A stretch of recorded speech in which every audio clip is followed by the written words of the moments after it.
Suas flagrantes derrotas, ao invés de se tornarem um pesadelo, tornaram-se um romance pela vida. As suas crises de ansiedade tornaram-se como ondas que se debruçavam sobre a praia da sua história e produziam marcas de maturidade. Tornou-se um ser humano de raríssimo valor. Encontrou grandeza na sua pequenez. Você tem encontrado grandeza na sua pequenez? Nosso sonhador não pintava quadros, mas desenhava pensamentos. Não esculpia madeira, mas esculpia ideias animadoras. Era um artista da vida. Alguns amigos recomendavam que ele se aquietasse, tivesse pena de si, não corresse mais riscos. Tudo tem limite. Diziam: em alguns momentos precisamos mostrar uma coragem extraordinária. Quando lhe pediam silêncio, de repente ele gritou mais alto. Sonhou em concorrer como vice-presidente do seu país. Vice-presidente? Um traje. Porém, ele tinha algumas das 5 características dos grandes gênios. Primeiro, era persistente na busca de seus interesses. Segundo, animava-se diante dos desafios. Terceiro, tinha facilidade para propor ideias. Quarto, tinha enorme capacidade de influenciar pessoas. 5. Não dependia do retorno dos outros para seguir seu caminho. Quem dera a educação moderna ensinasse menos matemática, física, química, biologia e mais a arte de pensar. Nossos alunos teriam algumas dessas nobilíssimas características da inteligência. O mundo seria menos engessado. Através de seu magnetismo, L.A. entrou nessa nova campanha. Já que não estava na linha de frente, estaria mais protegido. Faria uma campanha mais segura, menos tensa. Como vice-presidente estava mais preservado, mas teria que propor seu nome na convenção. No dia da votação, sua ansiedade aumentou. Começaram a contar os votos da convenção. Não demorou muito para sair o resultado. Recebeu uma flagrante derrota. Foi preterido. Muitos pensaram que ele certamente contagiaria com seu derrotismo o candidato à presidência. A verdade crua a respeito daquele homem era que ele se tornara um dos maiores colecionadores de fracassos da história. Raramente alguém tenta tanto e raramente alguém perderá tanto. Os amigos se afastaram. As pessoas não esperavam mais nada dele. As janelas killers produziam um cárcere da emoção. Sua autoestima estava quase zerada. Seu encanto pela vida, combalido. O pessimismo o envolveu. Começou a crer que uns nasceram para a vitória e outros para o fracasso. Uns para o palco e outros para a plateia. O que você faria depois de tantos fracassos? O que você faria se fosse abandonado pelas pessoas mais próximas? Que atitude tomaria se fosse despedido do emprego em que colocou todo o seu futuro? Que reações teria se atravessasse uma crise financeira tão grave que não tivesse nem dinheiro para pagar o aluguel da casa? Qual seria a sua postura se fosse criticado publicamente e as pessoas ao seu redor desacreditassem completamente de você? Muitos simplesmente desistiriam dos seus sonhos. Um escultor de ideias, um artista da vida. Elei tornou-se o Senhor Fracasso. Grande parte das pessoas acreditava que o Senhor Fracasso não teria mais aparição pública, muito menos na roda de políticos e partidários. De repente, entrou na sede do partido um homem de cabelos grisalhos, de pele seca e desidratada, e com as marcas do tempo impressas no rosto. As pessoas avistaram-lhe, mas não acreditaram no que viram. Esfregaram os olhos para enxergar melhor. Não era possível, mas era ele mesmo. Sua presença causou espanto e reflexões. Ali não era lugar para os perdedores, mas para os vencedores, pensavam alguns. Outros imaginaram que Elei estivesse lá para assinar uma carta pública, anunciando que abandonaria para sempre seus sonhos. Outros ainda conjecturaram que ele estava ali para suplicar um emprego público. Para a surpresa de todos, o derrotado arrancou calafrios dos seus colegas ao manifestar o desejo de candidatar-se novamente para o Senado. Candidatar-se para o Senado? Uma atitude absurda. Acorde, olhe para o seu passado e mude de direção. Há uma grande diferença entre o individualismo e a individualidade. O individualismo é uma característica doentia da personalidade, ancorada na incapacidade de aprender com os outros, na carência de solidariedade, no desejo de atender em primeiro, segundo e terceiro lugar aos próprios interesses. Em último lugar, ficam as necessidades dos outros. A individualidade, por sua vez, é ancorada na segurança, na determinação, na capacidade de escolha. É, portanto, uma característica muito saudável da personalidade. Infelizmente, desenvolvemos frequentemente o individualismo e não é a individualidade. Elei desenvolveu uma individualidade madura. Ele queria dirigir seu barco, mesmo diante das turbulências. Não era radical, não era agressivo, não era egocêntrico. Era apenas um sonhador. Queria simplesmente ser fiel àquilo em que acreditava. Alguns têm sucesso, mas não são fiéis à sua consciência. Conseguem altas somas de dinheiro de maneira escusa. Brilham diante dos holofotes, mas por dentro são opacos. Quem não é fiel à sua consciência tem uma dívida impagável consigo mesmo. Apesar do péssimo currículo das suas derrotas, nosso sonhador fez uma campanha primorosa para o Senado. Estava determinado a vencer. Nas ruas, as pessoas gritavam: derrotado. Nas praças, perdedor.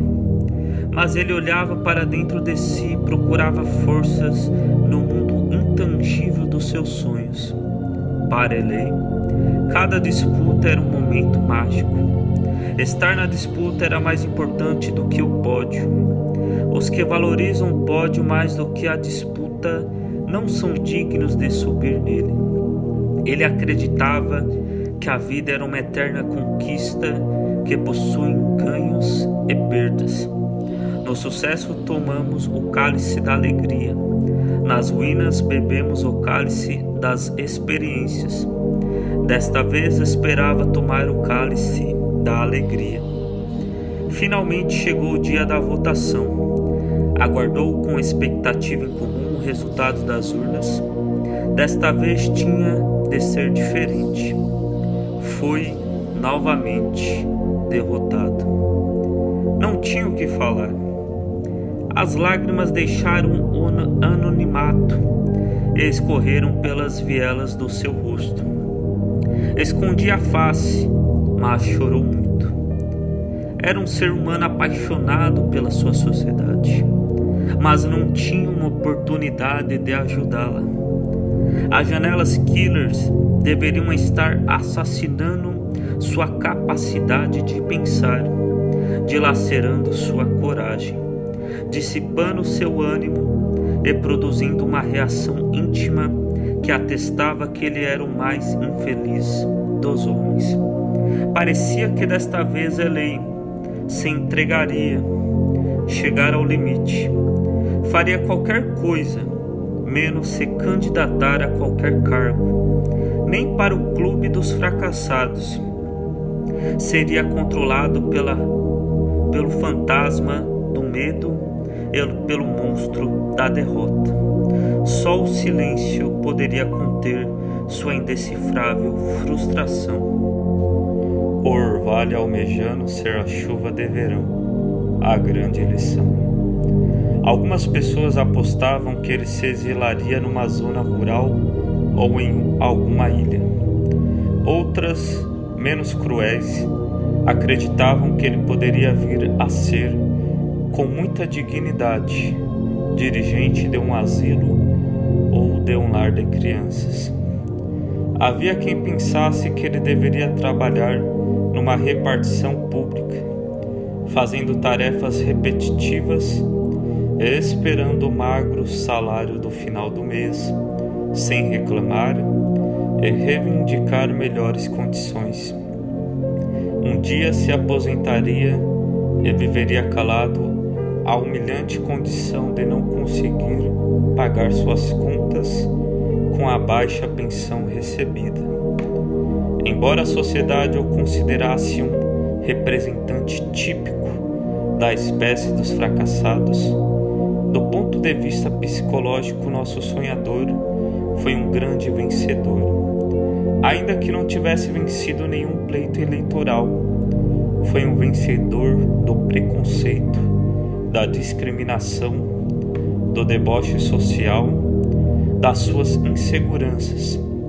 As pessoas superficiais veem os resultados positivos como parâmetros do sucesso, enquanto que a psicologia avalia o sucesso usando como critérios a motivação, a criatividade e a resistência intelectual. Diferente da maioria das pessoas, ele lutou pelos seus sonhos até a última gota de energia. Elaine foi vitorioso. Champère afirmava que jamais deveríamos fundamentar nossa felicidade pela cabeça dos outros. Durant, 1996. Elaine seguiu esse princípio, pois se gravitasse em torno da opinião dos que o cercavam, estaria condenado ao ostracismo, ao completo isolamento social. Os piadistas o usavam como personagem principal das suas ironias. Diante do tumulto social, ela entrou no único lugar protegido do mundo, dentro de seu próprio ser. Lá ele se calou e fez a oração dos sábios, o silêncio. Você conhece a força dessa oração? Nos momentos mais tensos da sua vida, em vez de reagir, procure a voz do silêncio.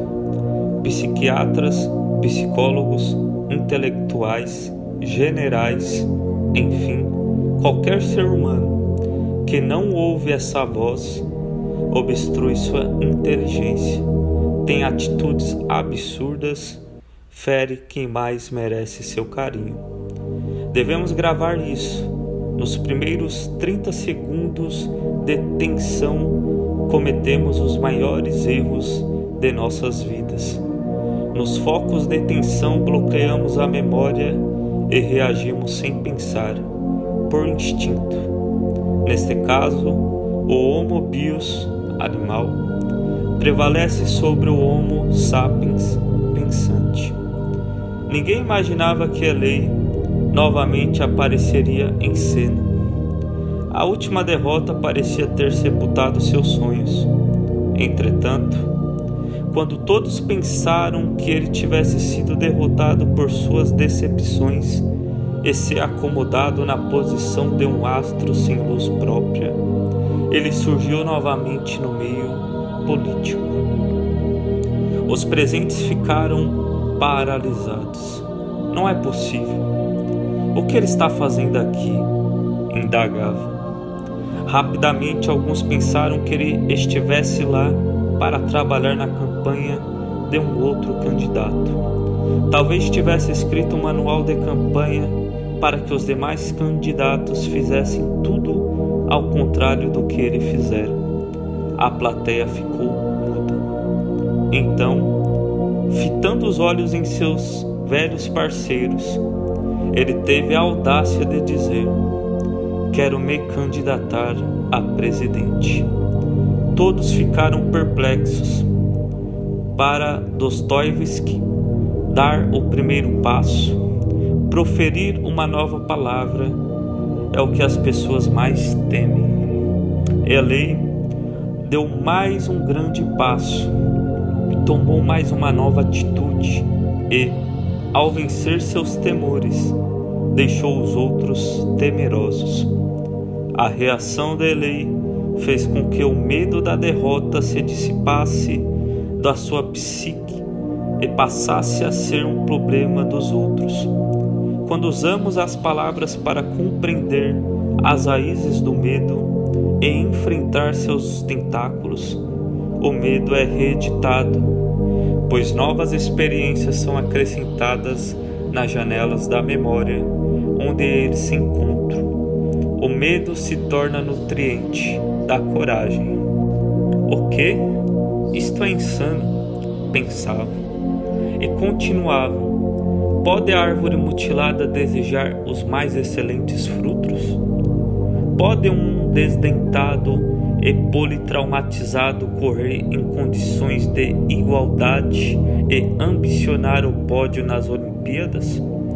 Podem as diminutas gotas de orvalho almejar a força das chuvas de verão? Candidatar-se à presidência do seu país parecia loucura e não sonho. Mas quando nos deixamos conduzir pelos sonhos, podemos reescrever nossa história e construir janelas inconscientes que arejam nossa emoção. A alma de Elei era controlada por seus sonhos. As montanhas se tornam pedras diminutas e os vales, pequenas depressões. Sonhou em governar seu país, alcançar a igualdade entre os homens, fazer justiça social. Estava desacreditado. Muitos meneavam a cabeça e sorriam descrentes. Mas Elei se levantou do caos. Estava decidido. Queria mais uma chance. Parecia incansável. Sua persistência deixava os existentes confusos. E com seus sonhos ele contagiava seus parceiros. Seu desejo de se candidatar foi materializado. Visitou pessoas, deu palestras, fez reuniões de trabalho, falou ao coração psíquico das pessoas. O pleito era dificílimo, as dificuldades dantescas. Ele limpava o suor do rosto e continuava correndo atrás do seu projeto de vida. Parecia que delirava em terra seca. Ninguém viu os raios de sol, mas ele vislumbrava a fulgurante aurora por detrás das montanhas. Terminada a eleição, começou a apuração. Elei estava ansioso. Quando não se consegue administrar a ansiedade que asfixia a emoção, ela é canalizada para o córtex cerebral, gerando sintomas psicomáticos.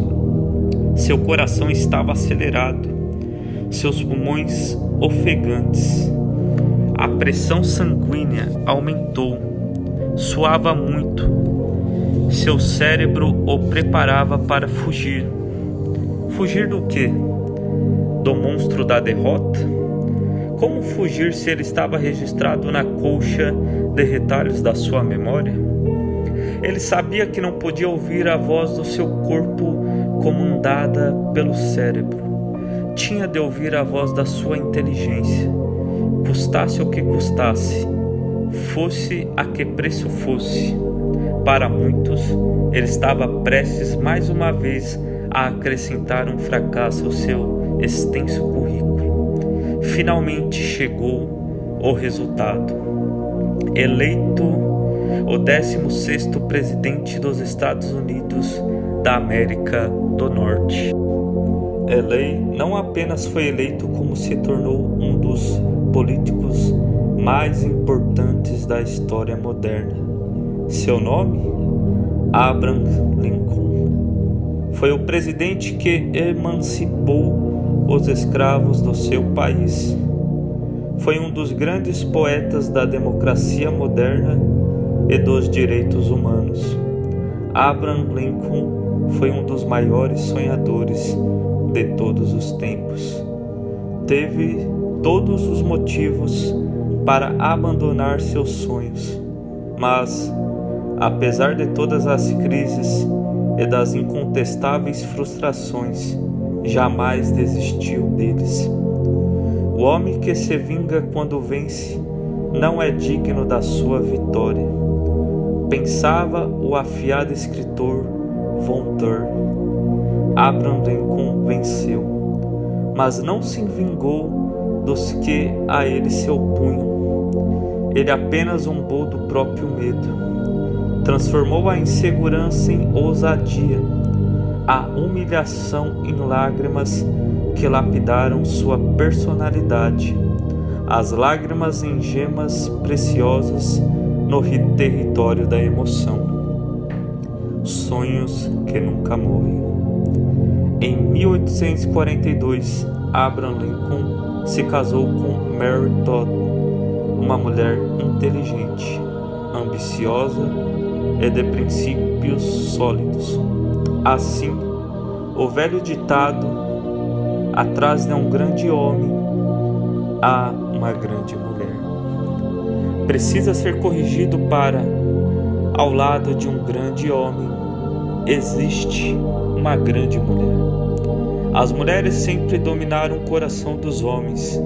Hoje, elas estão indo mais longe. Estão dominando o mundo porque são mais perseverantes, sensíveis, éticas, afetivas. Por isso, estão exercendo melhores cargos profissionais, ocupando cargos que antes eram exclusividade dos homens e dirigindo o maior número de empresas. As Mary Todd estão contagiando as sociedades modernas. Espero que elas não se tornem máquinas de trabalhar como os homens da atualidade, para nunca perderem sua sensibilidade e jamais deixarem de sonhar como muitos deles. Mary Todd influenciou a trajetória de Abraham Lincoln, deu-lhe sustentáculo em momentos difíceis. Infelizmente, uma tragédia ocorreu no início do seu segundo mandato. Em 14 de abril de 1865, Lincoln estava no Teatro Ford, em Washington. Tranquilo, velejava pelas águas da emoção enquanto assistia ao espetáculo. Não imaginava que nunca mais veria as cortinas de um teatro se abrirem, pois fecharia os olhos para o espetáculo da vida. Um ex-ator, que era um escravista radical, caminhou sutilmente até onde estava o presidente e o atingiu com um tiro de pistola na nuca. Uma bala penetrou-lhe o corpo, destruiu-lhe a médula, rompeu suas artérias. No outro dia, ele morreria pela manhã, antes do orvalho da primavera se despedir ao calor do sol. Morreu um sonhador, mas não seus sonhos. Seus sonhos se tornaram sementes nos solos de milhões de negros e de brancos que o amavam, influenciando todo o mundo ocidental. Abraham Lincoln fez a diferença no mundo. Nunca desistiu dos seus sonhos, porque viveu um dos diamantes da psicologia. O destino não está programado, nem é inevitável. O destino é uma questão de escolha. Abraham Lincoln, 11 de setembro de 2001. A história desse mestre da vida que interpretei com doses de ficção pode colocar combustível na mente de todas as pessoas que sonham. Pode incendiar os ânimos da sociedade norte-americana que depois de 11 de setembro de 2001 deixou de sonhar. Ficou aprisionada pelo medo, pelas janelas killers do terror, pela imprevisibilidade do amanhã. Vi americanos bem idosos sendo revistados e escaneados detalhadamente nos aeroportos de Chicago e Nova York. Todos são suspeitos. Não vale o que somos, mas o que conseguimos provar que não somos. O clima tenso dos aeroportos, o controle desesperador dos passageiros, a expectativa de um novo ataque tornaram-se fontes de estímulos estressantes que estão sendo registradas no inconsciente coletivo dos americanos, europeus e israelitas, causando um desastre psíquico sem precedentes na história. Não apenas 11 de setembro, mas também o consumismo, a competição social, a paranoia da estética, a crise do diálogo tem sufocado a vida de milhões de jovens e adultos em todos os países do mundo. A sociedade moderna tornou-se psicótica, uma fábrica de loucura. Infelizmente, do jeito que as coisas caminham, investir na indústria de antidepressivos e tranquilizantes parece ser a melhor opção no século XXI. Se você acorda cansado, tem dores de cabeça, está ansioso, sofre por antecipação, sofre dores musculares, não se concentra, tem déficit de memória ou outros sintomas, saiba que você é normal, pois nos dias de hoje raramente alguém não está estressado, raramente alguém não possui algum transtorno psíquico ou sintomas psicossomáticos. Os adultos estão se tornando máquinas de trabalhar e as crianças máquinas de consumir. Estamos perdendo a singeleza, a ingenuidade e a leveza do ser. A educação, embora esteja numa crise sem precedente, é a nossa grande esperança. Se os sonhos de Abraham Lincoln invadissem o inconsciente coletivo dos americanos, os Estados Unidos teriam outra imagem diante do mundo. Não apenas seriam a nação mais poderosa economicamente do planeta, mas também a mais forte na defesa da paz, da integração das sociedades e da preservação do meio ambiente. O sentimento anti-americano crescente se evaporaria. Os Estados Unidos seriam reconhecidos não apenas como templo econômico, mas também como templo da sabedoria. Mas onde está a sabedoria na era da informação? Abraham Lincoln queria libertar os escravos porque encontrou a liberdade em seu interior. Ele desenvolveu saúde psíquica e expandiu a sabedoria nos acidentes da vida e nos campos das derrotas. Quem valoriza as dificuldades e os fracassos numa sociedade que apregou a paranoia do sucesso? O mago da economia americana, Alan Greenspan, que se tornou presidente do Banco Central dos Estados Unidos nos governos Reagan, George Bush, Bill Clinton, George W. Bush, teve a ousadia de dizer que os imigrantes latinos são mais empreendedores do que a média dos americanos e por isso têm mais possibilidade de progresso. Por quê? Porque eles tendem a enfrentar mais dificuldade do que os americanos nativos. A observação de Greenspan tem respaldo na teoria psicológica. Os baixos salários, as pressões sociais e o excesso de carga de trabalho geram um volume de desafios que se recicla o fenômeno da psicoadaptação, gerando uma revolução criativa que produz sonhos de superação, que estimula o resgate da liderança do eu, que alavanca a construção consciente e inconsciente da audácia, da determinação e da perspicácia. Em 30 ou 40 anos, grande parte da economia dos Estados Unidos provavelmente estará nas mãos dos descendentes dos latinos e dos demais imigrantes que lutam arduamente para sobreviver na América.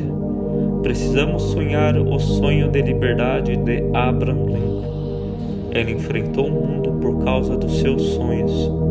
Desenvolveu amplas áreas da inteligência multifocal. Pensar antes de reagir. Expor e não impor suas ideias. Colocar-se no lugar dos outros. Ter espírito empreendedor. Ser um construtor de oportunidades. Ter ousadia para reeditar seus conflitos. Por tudo isso, ele se tornou autor da sua própria história.